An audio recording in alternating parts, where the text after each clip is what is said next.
Fascist Awami League সরকার এবং তাদের দোসররা বাদে বাংলাদেশে যত পলিটিক্যাল পার্টি আছেন সবাই আজকে উপস্থিত ছিলেন। নানান মত পথ আদর্শের ভিন্নতা ছিল, কিন্তু সবাই একত্রে বাংলাদেশের সার্বভৌমত্ব, অস্তিত্ব, স্বাধীনতা এবং মর্যাদা রক্ষার প্রশ্নে সবাই ঐক্যবদ্ধ থাকার ঘোষণা দিয়েছেন এবং ঐক্যমত জানিয়েছেন। ওনারা এই সমস্ত আমাদের এই সভাতে যেই সমস্ত বিষয়ে ঐক্যমত প্রতিষ্ঠিত হয়েছে আমি একটু পড়ে শোনাচ্ছি আপনাদের। প্রথমেই ভারতে যে বাংলাদেশ বিরোধী বিভিন্ন তৎপরতা চলছে, বাংলাদেশের উপ হাইকমিশনে হামলা, বাংলাদেশ বিরোধী প্রচারণা, বাংলাদেশের অভ্যন্তরীণ ব্যাপারে হস্তক্ষেপ, এসবের তীব্র নিন্দা জানানো হয়েছে এবং ভারতের এই সমস্ত পদক্ষেপের বিরুদ্ধে বর্তমান সরকারের যে আত্মমর্যাদাশীল এবং সাহসী ভূমিকা তার প্রশংসা করা হয়েছে এবং সরকারের সাথে সলিডারিটি প্রকাশ করা হয়েছে। তবে একই সাথে ভারতের এই সমস্ত প্রচারণার বিরুদ্ধে সরকারকে আরও শক্তিশালীভাবে, আরও বেগবানভাবে এটাকে অ্যাড্রেস করার কথা বলা হয়েছে এবং এই জন্য প্রয়োজনীয় যে প্রবাসী যে আমাদের বন্ধুরা রয়েছেন, অন্য রাষ্ট্র রয়েছেন, বন্ধু রাষ্ট্র, তাদের সহযোগিতা, প্রবাসীদের সহযোগিতা, আন্তর্জাতিক সংবাদ সংস্থার যে সাংবাদিকরা রয়েছেন তাদেরকে এই দেশে ডেকে নিয়ে আসা, এই ধরনের নানান পরামর্শ দেওয়া হয়েছে এবং আমাদের কমিউনিকেশন স্কিল এবং ইন্টারন্যাশনাল লিগাল স্কিল বাড়ানোর পরামর্শ দেওয়া হয়েছে।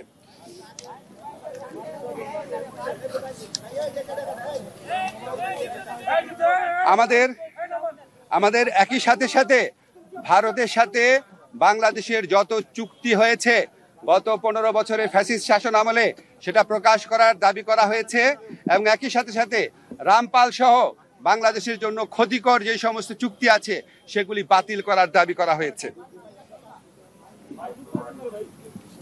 বাংলাদেশের প্রতি ভারতের যে অর্থনৈতিক নিপীড়ন, যে সাংস্কৃতিক আধিপত্য প্রতিষ্ঠার চেষ্টা, অভ্যন্তরীণ ব্যাপারে নাক গলানোর চেষ্টা, সেটার নিন্দা জানানো হয়েছে এবং ভারতকে বাংলাদেশের প্রতি মর্যাদাশীল আচরণ করার, সৎ প্রতিবেশী সুলভ আচরণ করার আহ্বান জানানো হয়েছে।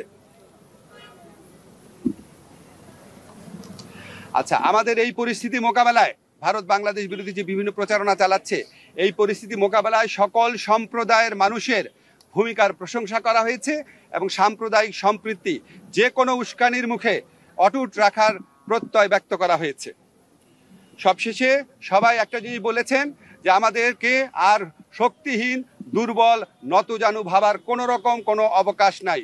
যে কোনো ধরনের অপপ্রচারণা এবং উস্কানির বিরুদ্ধে আমরা ঐক্যবদ্ধ থাকব এবং আমরা আমাদের ঐক্য অটুট রাখবো, আমরা সাহসী থাকব এবং আমরা যে কোনো ভবিষ্যতেও যে কোনো ধরনের প্রচারণা আসলে, যে কোনো ধরনের উস্কানি আসলে আমরা আমাদের ঐক্যকে আরও বেগবান দেখানোর একটা প্রচেষ্টা অব্যাহত রাখবো।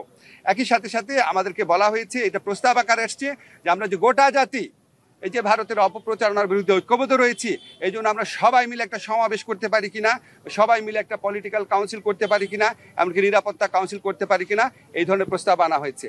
এই সবার মূল সুর ছিল যে আমাদের মধ্যে মত পথ আদর্শের ভিন্নতা থাকবে, আমাদের রাজনীতি ভিন্নতা থাকবে, অবস্থান ভিন্নতা থাকবে, কিন্তু দেশ সার্বভৌমত্ব এবং অস্তিত্বের প্রশ্নে আমরা সবাই এক, সবচেয়ে উপরে দেশ এবং এটার থেকে আমরা কখনো বিচ্যুত হব না।